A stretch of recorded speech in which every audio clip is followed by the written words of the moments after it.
mal aux orteils. Qu'est-ce qui t'arrive, Francis? Ah, j'ai mal aux orteils, là. J'ai suivi tous tes conseils, là, mais j'ai mal aux pieds, là. Mais tes chaussures sont neuves? Non, mes souliers sont corrects. Et tes chaussettes, c'est les mêmes que d'habitude? Ben non, j'ai pris les premières du bar dans mon tiroir, puis j'ai pris ça, là. Oh là là, la grosse erreur de débutant, Francis. Viens voir, on va parler chaussettes. OK. Là, David, écoute, là, j'ai écouté tous tes conseils, j'ai mis les manchons, j'ai bu mon eau, j'ai tout fait, mais là, mes pieds, là, j'ai mal. Tu comprends-tu pourquoi j'ai mal à mes pieds, là? Écoute, d'après ce que tu viens de me décrire, tes chaussures ne sont pas neuves, mais par contre, tu as pris une paire de chaussettes au hasard dans ton placard. À mon avis, tes chaussettes ne sont pas adaptées pour courir. Et donc, du coup, pendant ta séance, ton pied a glissé, a frotté, ça t'a fait un échauffement de la peau. Et donc, à mon avis, tu as quelques belles ampoules sous tes pieds. OK, fait que des bottes normales, ça fait pas le travail, en fin de compte? C'est important de courir avec des chaussettes qui sont conçues pour la course à pied. Ne jamais courir avec une paire de chaussettes qu'on porte avec des chaussures de ville.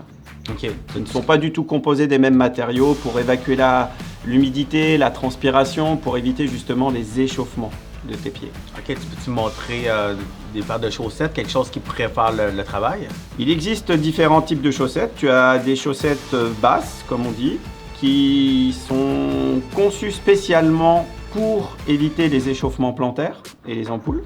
OK. Quand tu vas courir par temps froid, comme à cette période, ces chaussettes-là, elles ont l'avantage de contenir de la laine mérinos qui est réputée pour être la meilleure pour ne pas avoir froid aux pieds. OK.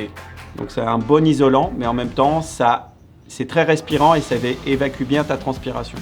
Fait qu'en fin de compte, avec des bas comme ça, tout ce qui est côté perte de chaleur, tout ce qui est côté frottement, tout ça, fait que ça va être moins intense que les bas que j'ai pris aujourd'hui, là. C'est ça. Les bas que tu as pris aujourd'hui sont déjà pas faits, ils sont pas conçus pour courir et en plus, ils sont pas isolants contre le froid. OK. Donc, moi, si j'aime pas ça, par exemple, ceux qui sont plus courts. Si tu aimes bien avoir quelque chose qui monte plus haut, il existe aussi des modèles qui montent à peu près à mi-mollet, qui sont de la même composition que les chaussettes basses et qui sont aussi isolantes et aussi respirantes. OK. Est-ce qu'il y a de la gradation, en fin de compte? Qu'il y en a-tu que ils ont tous le même niveau de mérino ou Non, selon l'isolation que tu veux avoir, plus ou moins froid, tu vas avoir un pourcentage de laine mérino inclus dans le produit qui va être plus élevé si tu veux vraiment courir par temps très très froid et moins élevé si tu veux courir par un temps frais, froid. OK, c'est bon. Mais par exemple, si là c'est sûr j'ai des ampoules ou quelque chose comme ça, mais as-tu quelque chose d'autre à me proposer que là, on s'entend que j'ai été trop loin avec mes bas? Y a-t-il d'autres choses que je peux faire? Tu peux faire de la prévention. Il existe différents produits qui peuvent éviter ce qui t'est arrivé là. Il y a des produits comme ces gels anti-friction que tu peux mettre au niveau de tes pieds, que tu peux mettre sous les aisselles, que tu peux mettre dans l'aine, qui vont éviter justement cette friction du vêtement sur ta peau, créer des échauffements et des fois des brûlures, voire des ampoules au niveau des pieds. Tu en mets un tout petit peu sur chacun de tes pieds avant de mettre tes chaussettes. OK, c'est bon. Il existe également des glides comme ça qui sont aussi anti-friction, qui ne sont pas irritants non plus et qui permettent d'en mettre par exemple sous tes aisselles assez rapidement pour OK. éviter les frictions. Des fois, chez les femmes, ça arrive souvent à ce niveau-là. À cause des brassières, tout ça. À cause des brassières. OK. Et puis en dernier, tu as aussi des espèces de pansements comme ça que tu peux placer sur une zone spécifique où tu sais que souvent sur une zone de ton pied, tu as toujours un peu de rougeur quand tu as couru parce OK. que les frictions sont un peu plus importantes à ce niveau-là. Tu peux en coller un, c'est comme une seconde peau au niveau de la zone et comme ça t'empêche d'avoir la survenue d'ampoules. OK, fait qu'en utilisant tout ça, là, c'est sûr que là, mes pieds vont être en meilleure santé. Il faut bichonner tes pieds quand tu cours, c'est important. OK. Après, s'il y a une règle à retenir également, c'est ne cours jamais, même avec une paire de chaussettes prévues pour le running, neuves. Pourquoi? La première fois, il faut déjà toujours les passer à la machine avant de faire sa première sortie. OK, mais pourquoi? Parce qu'il y a des produits sur tes chaussettes qui doivent être enlevés par le premier nettoyage pour éviter justement la survenue de frottement ou de friction comme tu as pu avoir. Ah, ok.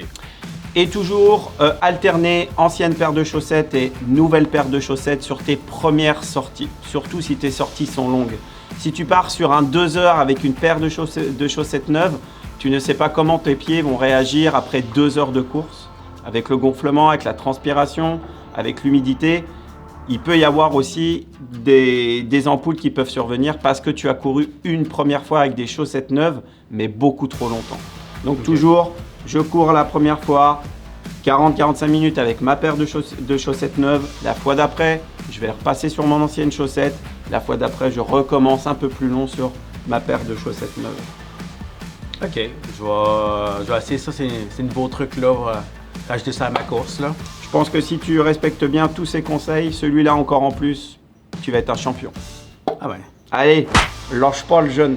Du coup, merci vieille croûte.